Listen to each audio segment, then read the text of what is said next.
tomto videonávode si ukážeme, ako vytvoriť fakturačný profil v systéme Point Business. Po otvorení účtu sa nachádzame na domovskej stránke. V bočnom menu prejdeme do sekcie Používateľ a klikneme na podstránku Nastavenia účtu. Následne prejdeme na koniec podstránky, kde sa nachádza sekcia Fakturačný profil. Fakturačný profil určuje, na akú firmu budú vystavené faktúry ze zásielky odoslané cez pripojený odosielateľský profil. Po kliknutí na tlačidlo Pridať nový fakturačný profil sa nám zobrazí rozhranie, v ktorom vyplníme všetky potrebné údaje o firme. Najskôr vyplníme názov spoločnosti, následne IČO a DIČ firmy.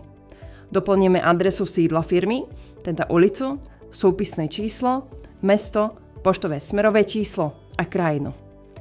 Posledným krokom je vyplnenie čísla bankového účtu, ktorý bude k profilu priradený.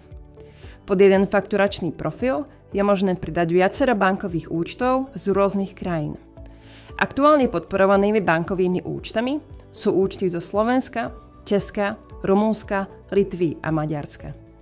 Po kontrole všetkých údajov klikneme na tlačidlo Vytvoriť fakturačný profil. Týmto krokom je fakturačný profil úspešne vytvorený.